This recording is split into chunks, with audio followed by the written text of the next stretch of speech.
Hartford, November 1, 1876. My dear Burrough, as you describe me, I can picture myself as I was 20 years ago. The portrait is correct. You think I have grown some. Upon my word, there was room for it. You have described a callow fool, a self-sufficient ass, a mere human tumblebug, imagining that he is remodeling the world and is entirely capable of doing it right.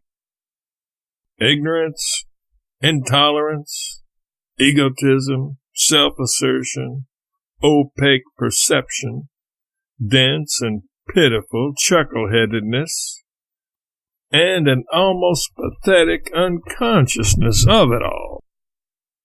That is what I was at 19 and 20, and that is what the average Southerner is at 60 today. Northerners, too, of a certain grade. It is of children like this that voters are made. And such is the primal source of our government. A man hardly knows whether to swear or cry over it. I think I comprehend the position there. Perfect freedom to vote just as you choose, provided you choose to vote as other people think. Social ostracism otherwise. The same thing exists here among the Irish. An Irish Republican is a pariah among his people. Yet that race find fault with the same spirit and know-nothingism. Fortunately, a good deal of experience of men enabled me to choose my residence wisely. I live in the freest corner of the country. There are no social disabilities between me and my democratic personal friends. We break the bread and eat the salt of hospitality freely together and never dream of such a thing as offering impertinent interference in each other's political opinions. Don't you ever come to New York again and not run up here to see me. I suppose we were away for the summer when you were east, but no matter. You could have telegraphed and found out.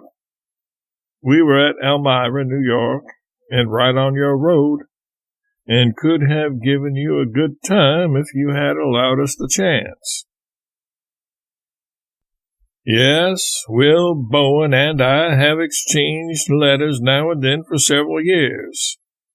But I suspect that I made him mad with my last.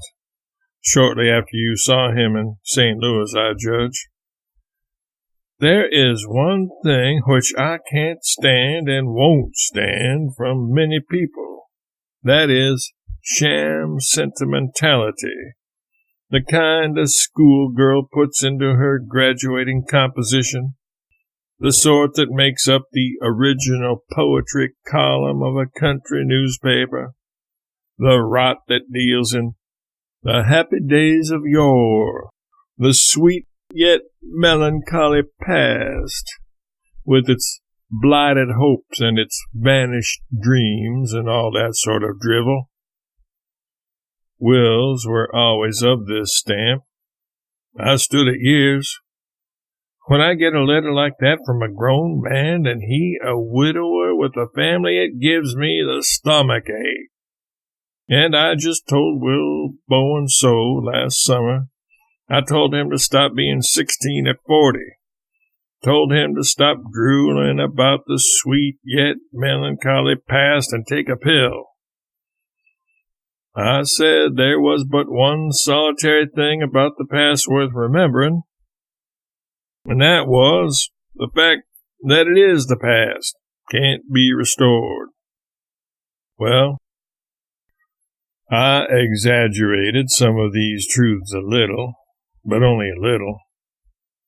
But my idea was to kill his sham sentimentality once and forever, and so make a good fellow of him again.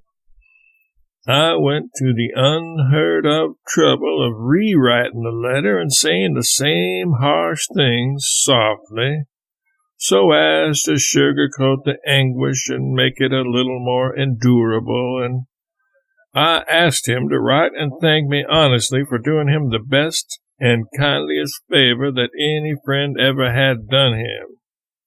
But he hasn't done it yet. Maybe he will sometime. I am grateful to God that I got that letter off before he was married. I get that news from you. Else he would just have slobbered all over me and drowned me when that event happened.